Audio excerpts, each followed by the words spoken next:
All right, and we're back with another episode of Build Community Through Love. This is a podcast where we highlight prominent individuals who are doing things in their community to build, to inspire, to empower, to develop through economic development, through community development, through leadership development, whatever it is to build community through love. That's what we have today. And so today we have a special guest, a dear friend of mine.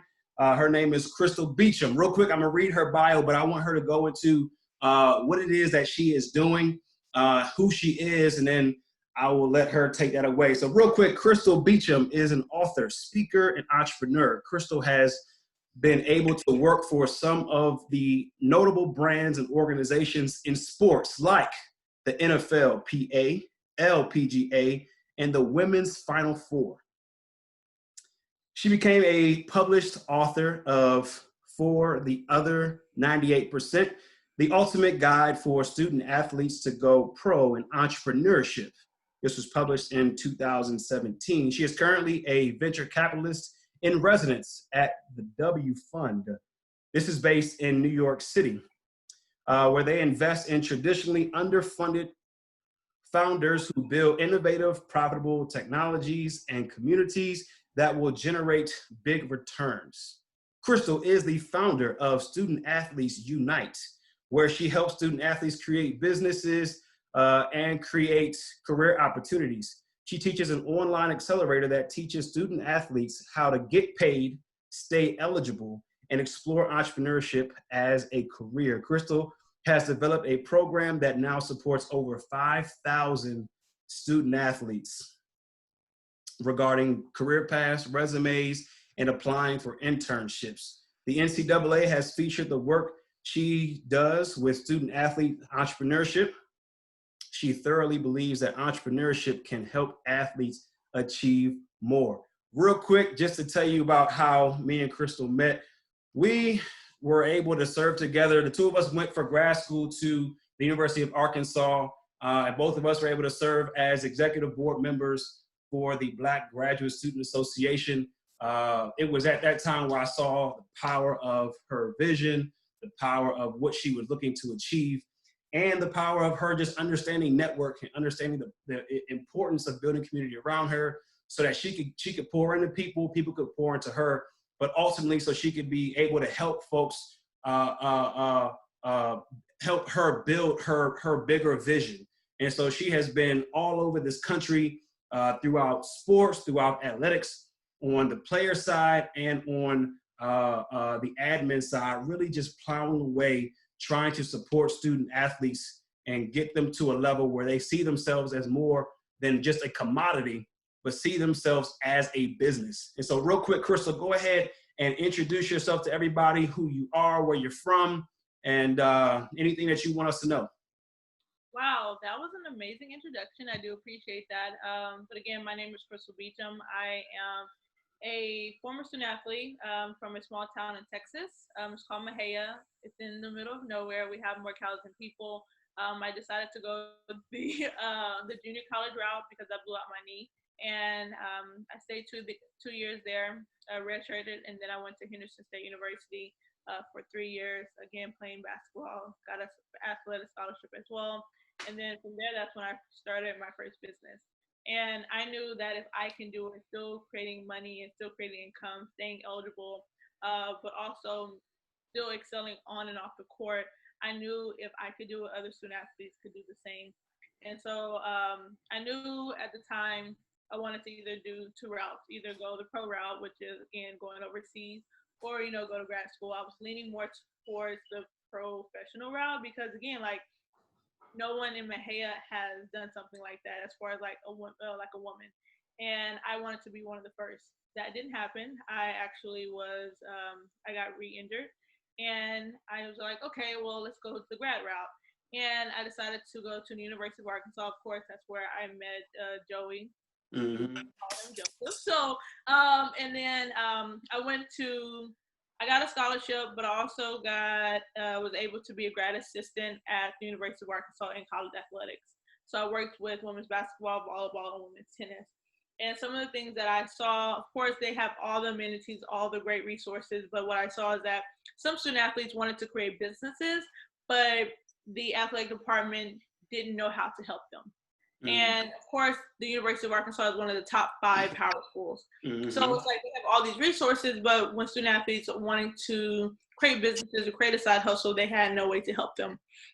Or they would, go up the hill to the business school, but, some of the student athletes were criminal justice majors or communications majors or sport management. So they didn't have access to some of the marketing or the business courses that if you were in business administration or MBA would have access to. And so, you know what? I want to be a solution to that problem. And so that was one of the reasons why I created Student Athletes Unite. I created it as soon as I graduated. I'm pretty sure there could have been another different route that I could have taken, but I went full blown into entrepreneurship. Looking back, I'm like, well, Krystal, maybe you could have had a full-time job to help support your dreams, but I feel like I could do it by myself. And as far as the mindset, my dad is entrepreneur, my grandfather is entrepreneur, I have 2 aunts that are entrepreneurs, so I knew that entrepreneurship is possible. But, with entrepreneurship, you see the good, the bad, the ugly. And then, of course, with my mom, she was a government employee. So she got the same amount of money every 2 weeks. And of course, she worked overtime, she got the extra money. So growing up, I'm like, I want to work for somebody because I want to make sure that I get the same amount of money. And I know, regardless if I take off or not, I'm going to get paid. Exactly. I also know with entrepreneurship, yes, you can trade your time for money, but if you create a product or create a service, like for my dad, he can make $2,800 in a week, and he can only work maybe 3 days and make $2,800. Or in the summertime, when of course everyone's air conditioning is going out, he can make like $10,000, $15,000, $20,000 in a month. And so I saw that, but then I also saw the downside when in the winter time it was a little rough. So it's like, I can do that, or I can have a job, a full-blown job. But what I learned within my first business is that once you create a product or a service that's needed, then you always sell that. You can sell information, you can sell your resources, you can sell services, as long as you are a need-based business that you can succeed. So talk to me about that though, and I actually want to go through that background because I also know that you come from a very athletic family that has gone to the Olympics, that have played in the NBA. You have a brother that plays in the NFL. I'm not sure if he's gotten traded. The last time we talked, he was with the Jets. Who was he playing with now? So he is with the Jets. Well, he was with the Jets. His contract ended and they didn't re-sign him, so now he's currently a free agent. Okay. And yes, I had a cousin. His name was Michael Johnson. He was an Olympic gold medalist. He was in track. And then Darrell Austin, he was a cousin. He played in the NBA. I think he played with the Memphis Grizzlies and maybe the Denver Nuggets, I believe. So again, we have those people in our family that played. All of my siblings, as well as myself, we all got athletic scholarships, so we didn't have student loans. Thank God, because again, that's like most people have student loans, and so for us, all 4 siblings, I get it. all 4 siblings to not have student loans is a blessing in itself, Absolutely. especially from the background that we have. So I want you to talk to me about that right now because, when I grew up, I played sports, right? Sports was all but life. So, everything dealt with, what season is it? What are we preparing for? And then it was like, okay, school was really was pretty much a requirement to be able to play. So it wasn't like do good in school and, you'll be whatever. It was like, if you don't do good in school, you're not playing. So it's like, all right, well, let me go ahead and knock school out so I can play football. And then once football's over, here comes basketball. Once basketball's over, here comes track. You know what I'm saying? And so, but the thought of starting a business never crossed my mind because I was solely focused on lifting weights, working out, getting better at my craft, right? Going to camps. You know what I'm saying? So at no point did me or my friends get into the thought like, let's start a business. You just never, we never did that. So tell me about the culture and the environment that got you to that point. Because I believe that's going to help us now cultivate the whole discussion around how you began to look at the problem that you saw at the University of Arkansas with students who had the desire to start a business, but having no framework or structure or knowledge on how to get started. Right. So for me, again, some people talk about like, I just want to make like $10,000-$15,000 a month because I want to live a luxurious lifestyle. That wasn't for me as a student athlete. Mine was more so like, I didn't want to ask my parents for money. That was like the reason why I got into that. And because at the time, from a junior college, my school was paid for, and I got a really hefty refund check, so a Pell check, or a Pell Grant. And so, but when I went to the university or Henderson State University, it was different because I was a Division II, and they do things differently. And how they do it is kind of like it's a pool, and so everybody's money is in that pool. And what they do is that they disperse it against between all the players. And I didn't know that. I mean, I did know that because someone told me, but at the time, the coach told me that it wouldn't happen for me. I would get my full amount.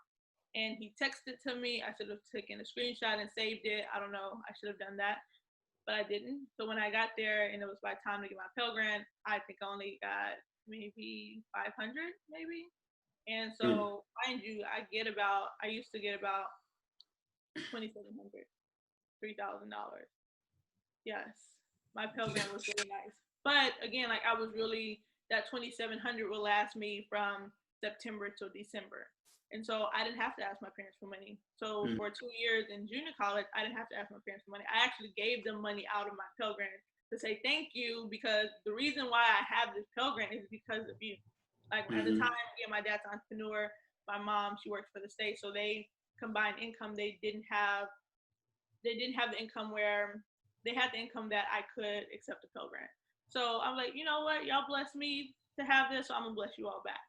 And so when I got there, it's like, dang, I really don't want to ask my parents for money, because at the time, my brother I think my brother was still, or he was about to graduate college, and then I still had 2 younger siblings. So in my mind, like, they have 2 younger siblings, one is about to graduate. So, graduation, like caps and invitations and all that stuff is going to add up, and I didn't want to ask them for money. And so it's like, okay, Krystal, like, what's other ways you can make income? All right, well, at the time I was in direct sales. So I'm like, well, there's a direct sales company. All you do is sell travel packages, and you can take some free trips on top of that. And I was like, all right, let's go ahead and do it. So at the time, I think it was like 150. Definitely made that back within like the 4-month period. So at that time, I was making an extra like 100 here, 300 there. So it kind of added up to the point where I didn't have to ask my parents for money. And then as far as like me learning the framework, was more so like me reading books and then applying them. So Rich Dad Poor Dad was like my first book. It helped me a lot. And then of course, like how to talk to people and how to, I think it's How to Win, Influence Friends. I forgot the name of it. But just all these personal development, leadership development books that I read and I applied to my own business is how I pretty much learned the framework of like entrepreneurship in business. And then, of course, like even at the University of Arkansas, I was able to go ahead and go to some of the free resources and free workshops that they had on campus. And I was able to expand my mind and expand my love for entrepreneurship and creating a business as well. That's awesome. That's awesome. I mean, like the thought of, being in school and being in an atmosphere where, we're pretty much, there to receive information as opposed to like going out and producing. And I feel like a lot of students go into college as a consumer, right, and not a producer, right? And so, you were in school saying, okay, well, there's a need, so I need to start making money. But I understand being in the NCAA, there's certain things and certain guidelines I have to go and have to follow, but that still doesn't mean that I don't need to make any money. I still got to make money. And so you were able to find like, okay, well, I can go out here and start my own or work for myself and not go and have to go work at the university to try to make some more money, but to bet on yourself and to bet on your skills and the value that you bring to the world. I think that's brilliant. And I think a lot of us, you know, we rely so much on systems and for people to tell us what to do and how to do it. And I think that's certain things that kind of keep us down because we're not looking to create, to inspire, to open up new ventures. You know, our whole piece is, okay, well, what am I supposed to do? And I think what you're doing right now with Student Athlete Unite is opening up a new thought process and idea for a group of people who tend to be utilized to make institutions better, as opposed to, you know, being able to develop as students, develop as people. And so I think what you're doing is amazing. So I'd like you to go further in detail about what you're doing in the student athlete community and how is SAU, how did you build that? And then what is it being, what was it built to do? Okay. Yeah, so when I first created SAU, it was two parts. So it was, I wanted to focus on student athlete entrepreneurship part, but I also wanted to help the student athletes or the high school student athletes that struggle with recruiting. So for me and my siblings, we didn't have a recruiting coach. It was like by the grace of God and pure luck. And maybe we're like, yeah, we had skill, but the fact that we didn't know anything about the recruitment process. And so it was a 2-point program or a 2-point system that I wanted for my business. And I was making good money in recruiting. I think I had about 2 or 3 clients, and then I also brought on 3 former student athletes. So they were training I had one training the softball team, I had one training football, and then another one that was helping her out with the softball. And again, making a percentage off of them as well. So at the time, looking back now, I definitely could have taken more, but the business Student Athletes United would get 60%, and then the trainers would get 40%. And so again, I was making really good money, but at the time it was like, okay, I'm trying to focus on helping these student athletes get recruited, but I'm also wanting to create this program around student athlete entrepreneurship. And so I had a conversation with my mentor, and he's like, you have to choose one. Which one are you going to choose? And at the time, nobody was talking about helping student athletes create businesses. And I was like, well, I want to do that because no one is talking about that. So when this pops off, I'm going to be the first in the industry, like for people to go to. Like she's been doing this since 2016. We know the work that she's doing. She knows it's going to happen. And then as far as creating it, I created everything on the on the University of Arkansas campus. So I was able to use the on-campus resources. Even though I wasn't a student athlete, I still was able to use that because I was a student. So I went to the business school a lot.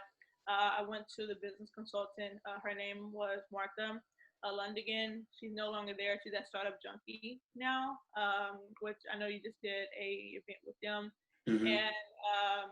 And she actually like just poured into me as far as like what I was doing was needed. She helped me get incorporated with the lawyer. I didn't have to pay any lawyer fees.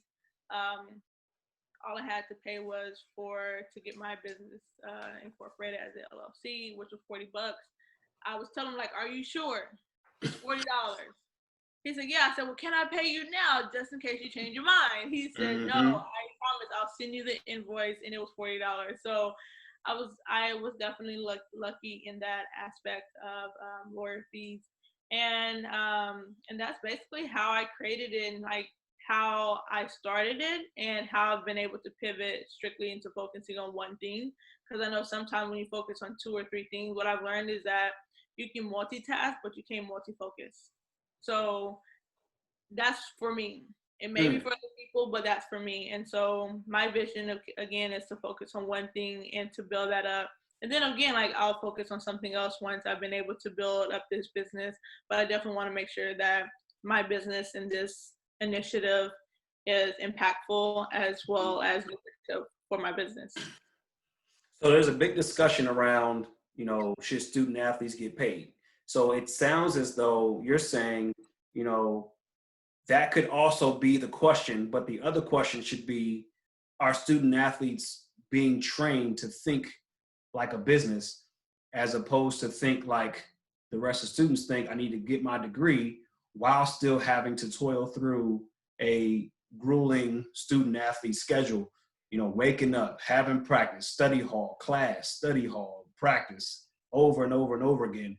And so saying, look, you guys can be thinking of being a business, even if the NCAA is not going to pay, is not going to allow you all to get paid either. And granted, there's these tools now, right, that's coming out in the next few years where student athletes can be getting paid off of their likeness, right?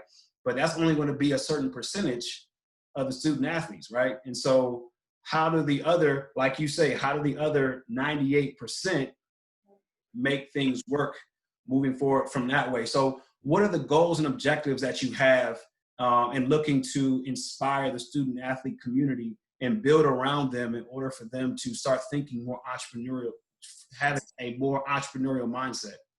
Right. I think the goal that I want student athletes to understand is that it's possible. And it can be done. And then, so over the last 2 months, I've done a entrepreneurship series that have highlighted student athletes that have created businesses in college.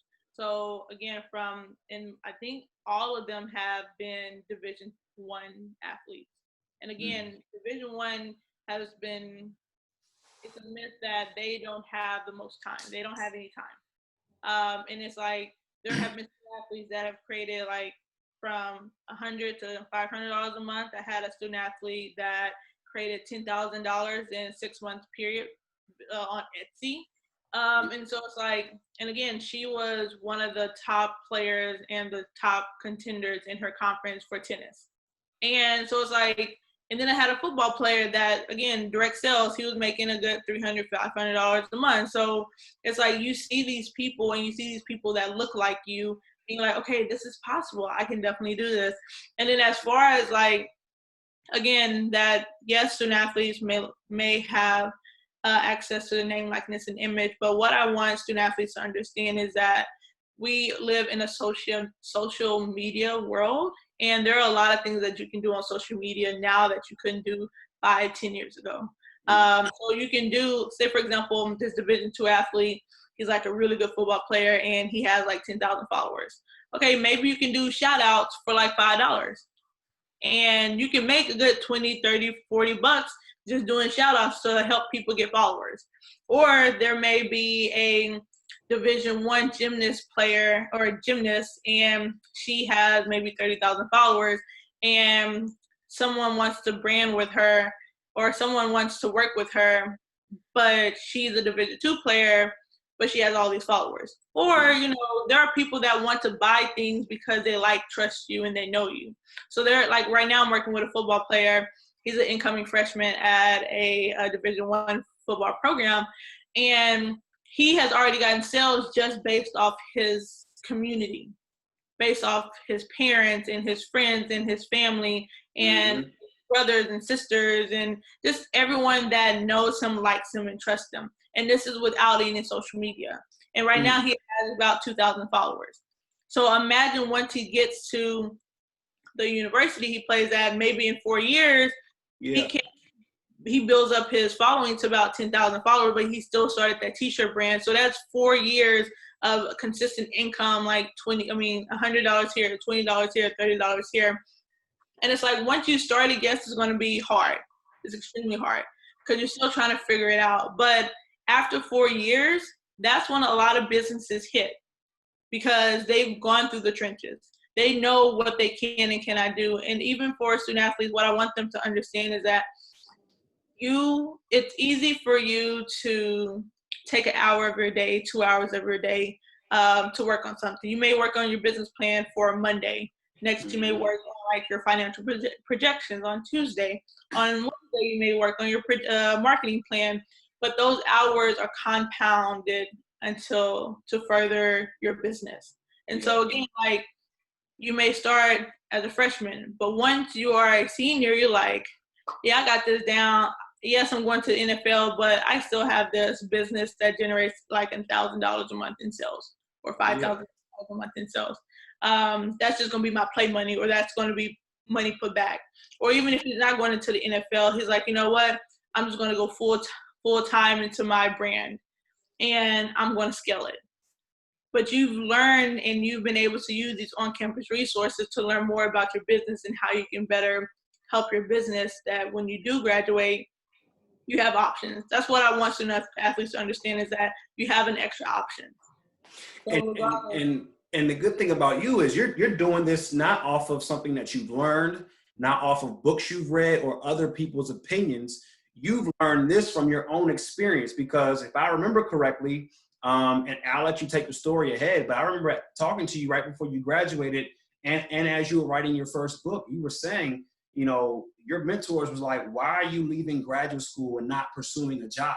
Like, you went and got a master's degree. Do you know how marketable you are, you know, for employment or for different career paths? And you said, I get that, but you know, what they did not know was you come from a lineage of entrepreneurs, have understood the risk involved and have done the whole risk assessment, and you understand, you know, what it looks like to be an entrepreneur. There are going to be highs, there are going to be lows, but understanding that, you know, you already had the foundation to say, I'm betting on myself, I have value, and I have content, and I have identified a problem in a niche area where I need to now impart my wisdom and impart, you know, all the things that I've learned, and start teaching, you know, people how to gain different streams of income, even if you are an athlete, when the mindset is, you know, work hard,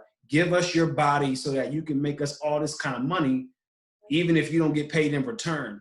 And so talk to us a little bit about, you know, what that's like from your own experience of saying, I need multiple streams of income, especially right now during COVID-19, right? Where a lot of people are losing their jobs, and it's because they've gotten so, you know, into the point where they're like, I need a job. I have to have a job. Talk to us about that mindset and how important that is, you know, for not just student athletes, but for students in general as they're coming out, you know, having that entrepreneurial mindset. Talk to us about, you know, what that experience was like, and saying, I'm graduating, but I'm not going into corporate America, or I'm not going into sports business or stuff like that.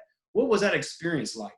Right. I remember I used to joke, it says I'm unemployable, because I don't want to be employed.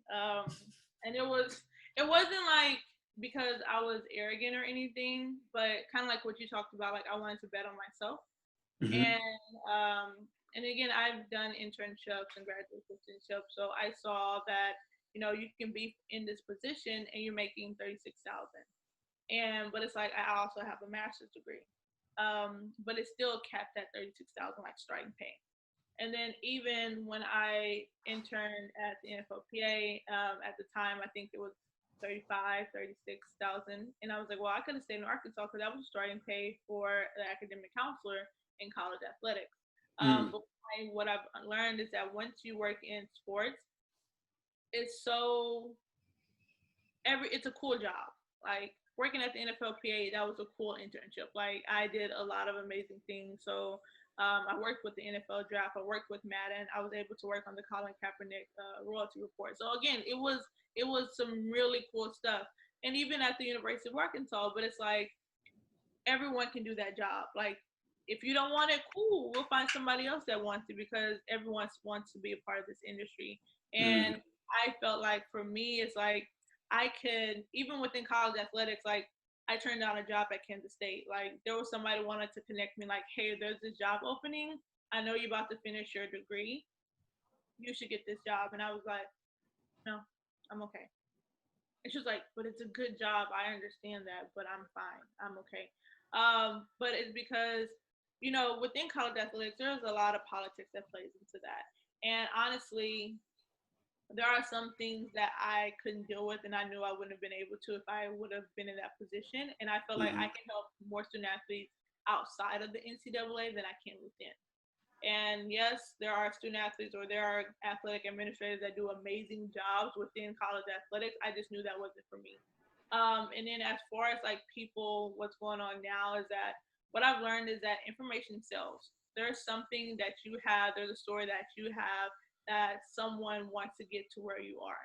Whether Yeah. it is a student that has passed chemistry and there's somebody that is in that chemistry class and they're like, I will pay you to help me tutor. Or there's somebody like, for example, like some of the student athletes that I work with, they don't even know where to start, but I know where to start. Or there may be somebody that's trying to fundraise for their startup. Like, I have no idea how to fundraise. Okay, there's a course to actually help you fundraise. So there's so many things that people want to pay for. And so during this time of uncertainty, what I've learned is that if you have a skill, or if you have a story, write about it, tell about it, even publish a book. I feel like publishing books have highlighted my work because again, like I knew I wanted to be an expert in this field. And once you write a book and people are like, oh my gosh, you wrote about this? Yes, I did. Would you like to buy my book? And so, like, would you like to buy? And so it's just interesting to hear people like, well, I lost my job. Okay, what can you sell right now? Well, I don't really know what I can sell. What have you done in the past? What have you done with this company? Oh, I've done marketing in this. I have generated like thousands of dollars, millions of dollars in ad revenue. Okay, well, how about you teach a class on ads? There are people that want to learn how to run Facebook and Instagram ads. Okay, so it's kind of knowing what you already know, but packaging it in a way that it sells. And so for me, that's what I've learned to do. And then that's what sometimes that I teach other student athletes to do as well, is that they have a story and they have something inside them that can be sold. That's amazing. So then what's the greater vision in which you're seeking right now? Like, you know, what's the 10, 15 year vision that you see for Student Athletes Unite? Ideally, I want to open up a venture capitalist fund, either that or connect with a fund like LeBron's fund. He has a VC fund. Kevin Durant also has a VC fund. And real quick, so explain to people listening what an actual VC is. VC is a venture capitalist or a venture capital firm or fund. And so what they do is invest in startup companies, so technology, patent companies, any company that can generate millions, billions of dollars, or have a billion valuation cap or something like that. And that's essentially what I want to do for student athletes, because again, student athletes are creating businesses. I just connected with a current student athlete that wants to create a tech fund. I just interviewed another student athlete that has not tech fund, but tech company. And it's like, I know eventually they're going to want to ask for money. And I want to be the first to believe in them, believe in their vision, believe in their company. And how can I do that? There's, again, access to capital and access to connections. So that's what I want to see in the next 10 to 15 years. And then also having there is this company called Startup Weekend. Yeah, it's called Startup Weekend. It's part of TechStars. And what they do is host events all across this country and how to create a business in like a weekend. So that's what I want to do for student athletes, and bringing resources to them, to their campus, so they're able to, if they want to, again, like this is not something that you need to do, but if you want to do that or have a interest in doing that, I want to give you access to that. So that's 10, 15 years down the road, that ideally what I want to see from SAU and from what I'm creating. That's powerful. So it sounds like vertical integration is what you're actually seeking, right? So to actually mentor and coach student athletes from the high school level, even going back to when you said, you know, you can be And please say it again. You said, we can have a double focus. Can you say that again? You can multi-focus, but you can't. Well, you can multitask, but you can't multi-focus. That was powerful. You can multitask, but you can't multi-focus. So as you're growing with the student athletes at the collegiate level, in the next 10, 15 years, you start going down and being a coach for student athletes at the high school level, start getting them thinking and starting to rev that engine of, look, you are not just a consumer. You are not just someone who goes to school and becomes an employee. You are also, a producer because you have values. God gave you a gift. So you produce that gift and allow it to actually pay you. So I can see that. I mean, that 10-year, 15-year goal, it sounds more like, you coach them up to be people who are thinking on a more entrepreneurial wavelength and frequency, so that once they become a college athlete, they're all of a sudden now, beginning to look at businesses. And then either when they're there or even after they graduate, they come to you for fundraising so that you can say, look, like, come on through. And now you're starting to actually see businesses as they start at the high school level. That's 8 years of runway to allow, some business ideas to actually gain traction. I mean, I think that is huge. And I think, like you're saying, that's missing. And especially missing in a community where, I mean, think about it right now, like sports are not happening at all right now. Exactly. Right? Because of this, because of COVID-19, there's nothing on besides what, WWE? You know what I'm saying? And so, like, the other day, and we were like, Dad, why are you watching this? Like, it's the only thing that's on. So like, these student athletes are people, and these people need to also have opportunities outside of the sport that they love and they play. I mean, think about these two guys, right? I mean, you can look at their journey in general and say, man, they became so business focused in their actual, and that's actually why I have them behind me, because I figured it was actually great, for our discussion. But how business savvy they became, and rest in peace, Kobe. Right. But I'm sure the businesses that he set up are going to continue to generate income for his family long after since he's been gone, and long into the future. And so I think what you're doing is entering a niche that hasn't really been broken into seriously. Right. And you know what's crazy? Neither one of those players had a college degree.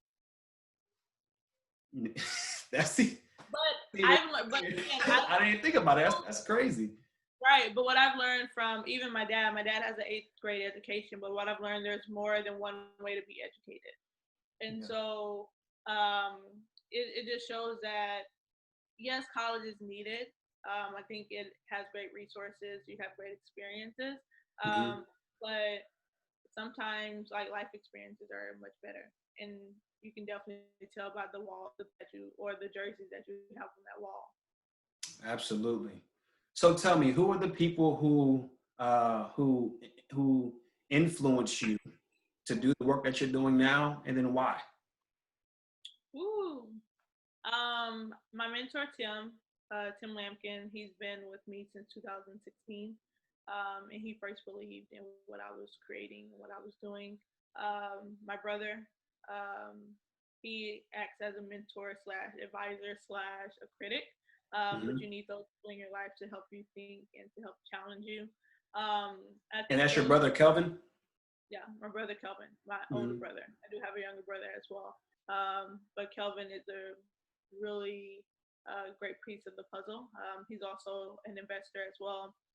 So he invests in these companies as well. And he sends me decks and, keeps me on my toes as to what companies that should he invest in and why. And so he has been a really big part in my development.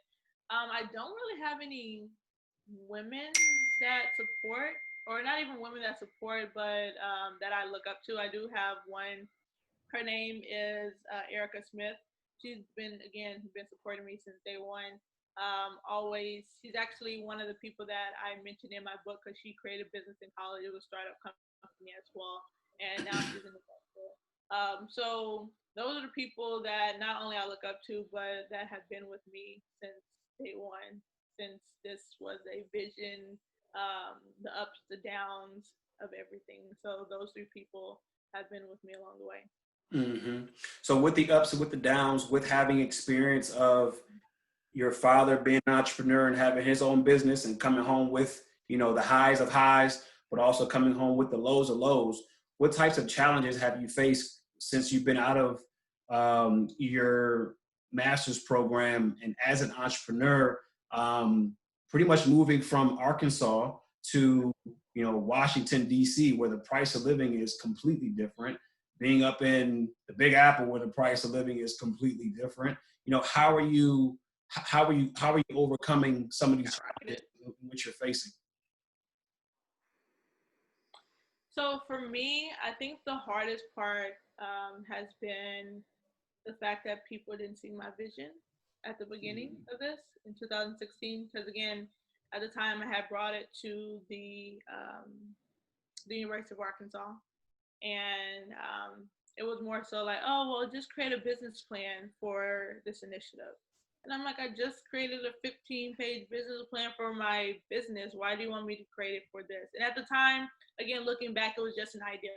But if they would have taken that idea and created a program around it, they could have been the first of its kind to be at a SEC. Mm-hmm. And again, imagine being on a recruiting trip and like, hey, we do all this, but we also have a program that if a student athlete wants to create a business, we have a program that would allow them to do that, but also allow them to stay eligible.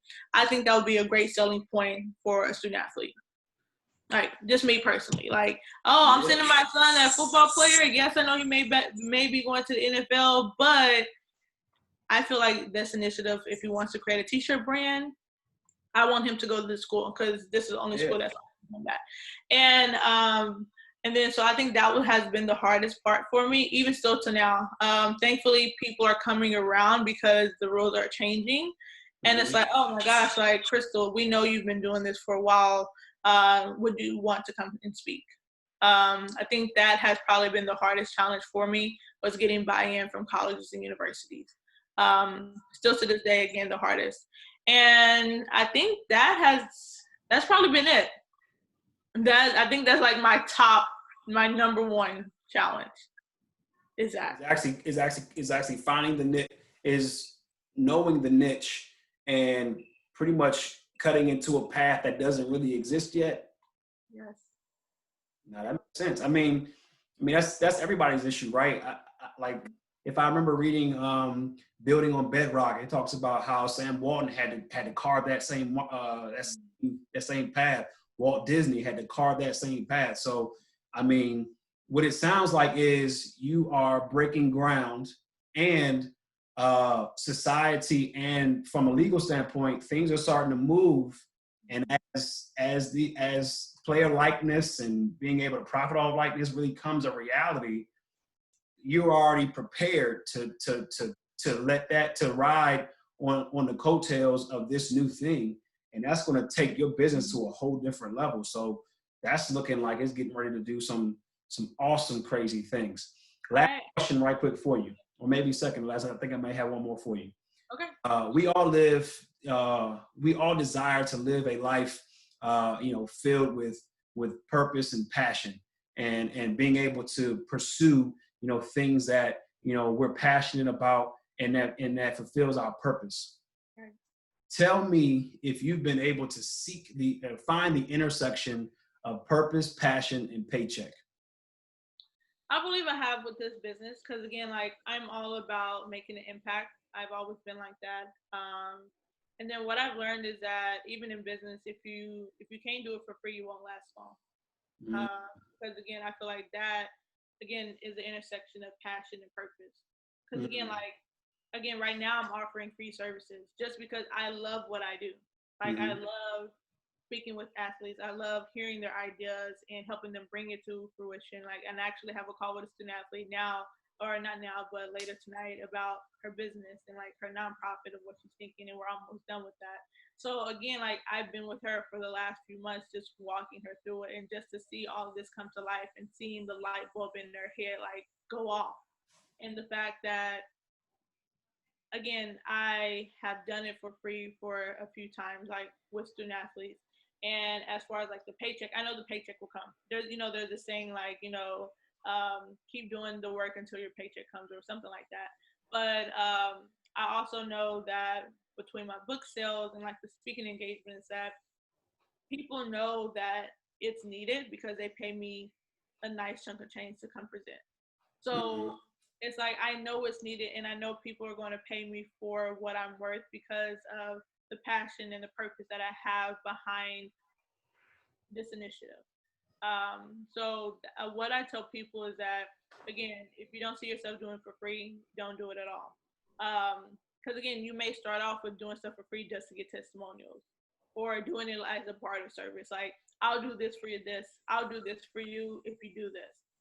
So for me, again, like I decided not to continue with my launch of my program for my online accelerator, because that was during the time where they canceled all of the athletic events. And again, like at that time, it's not the time to be like, well, you might as well just start a business, like just start a business with me. But right now, these student athletes need support because nothing like this has ever happened. And so for me, it's like, okay, well, I will give you 30 minutes of my time if you give me a testimonial, because I know I'll be relaunching soon, and I know that I will need this. And again, if I add value to it, if I don't, cool, there's no love lost. But the fact that I know I've been adding value to these student athletes, the fact that they've been able to send me amazing testimonials because of that. Because again, I know that in the next few months, I'm going to relaunch, and I know I'll have a full class, and I know for sure I'll get paid. I will have a 5-6 figure launch because of that. But because I put the free resources at the beginning of my launch. So, yeah. Wonderful. So, Krystal, have the last word. Let everybody know, like a nugget, drop a piece of advice. Please just inspire the people right quick. Right. So I'm going to leave this with a quote for my dad. My dad used to say, you got to learn to lose before you learn how to win.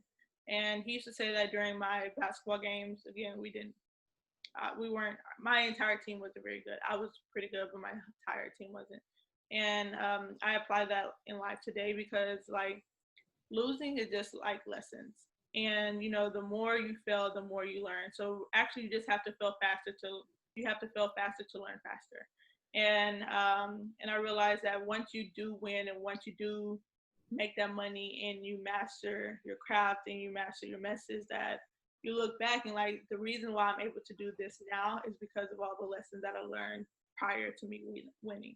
And so that's definitely what I want to leave with the people that are listening, is that just make sure that you learn fast. You fail fast to learn fast.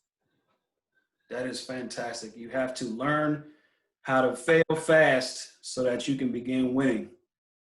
That is fantastic. And winning fast. Thank you so much. Krystal, thank you for being on this episode. I really appreciate it. You have dropped several great things for our community, our audience, and you're doing fantastic work. Keep up to the work that you're doing. Don't stop, because the community needs you.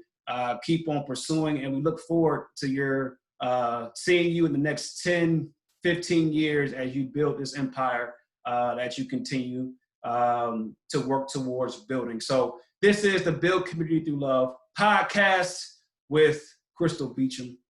We are blessed. We are honored. Thank you so much, my sister, my queen. Keep it going.